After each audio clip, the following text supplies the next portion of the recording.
ओम नमः शिवाय।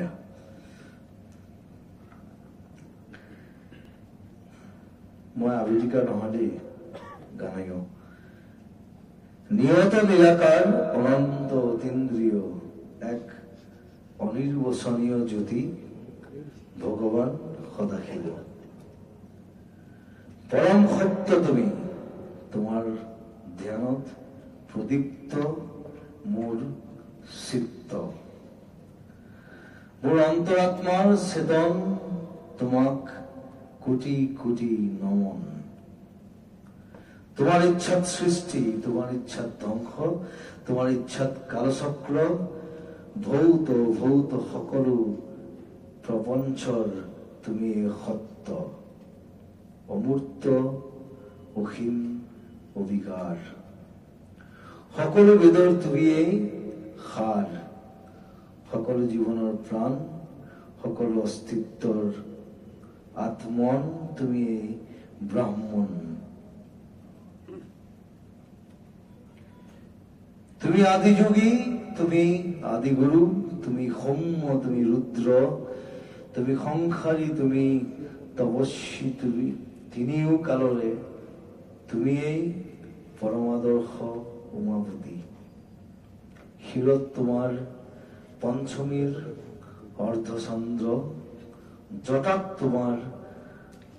গঙ্গা পবিত্র গ্রীবাত তিনি মেলের নাগরাজ বাহুকি কুণ্ডলিনী শক্তির অধিকারী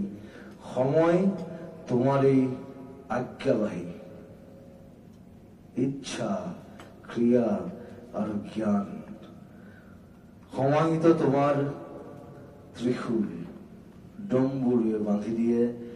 খড়গৰ ধুন তোমাৰ নৃত্যত উদ্দীপ্ত স্বৰ্গ পাতাল আৰু মৰ্ত তোমাৰ শৰণত জীৱনৰ ছন্দ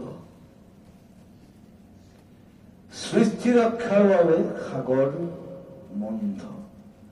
অমৃত পান কৰি অমৰ হবলৈ দেৱতা উৎকণ্ঠ হলাহল ধাৰণ কৰি তুমি নীলকণ্ঠ বিশ্ব ব্ৰহ্মাণ্ডৰ সন্তুলন তুমি পাপ পুণ্যৰ বিচার তুমি জীবন তুমি মরণ তুমি পরম আকাঙ্ক্ষিত মুখ্য তুমি তোমাতে আদি তোমাতে অন্ত তুমি অনাদি তুমি অনন্ত তুমি মোৰ ভগৱন্ত থ্যাংক ইউ ভেৰি মাচ আৰু বহুত বহুত শুভকামনা পাঠদাক আৰু কিতাপখন সকলে পঢ়িব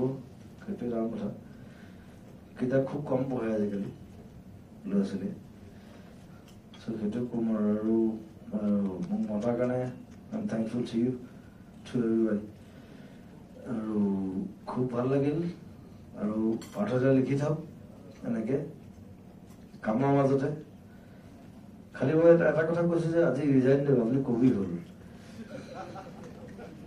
মোক কৈছে এখন প্ৰথম কিতাপ প্ৰথমে কবি হল যেতিয়া ৰিজাইন দি দিব মনটা বেয়া হ'ব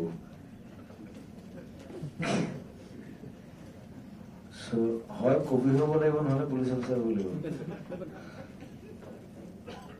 কিন্তু তাৰ মাজতে যে আপুনি কবিতা লিখিছে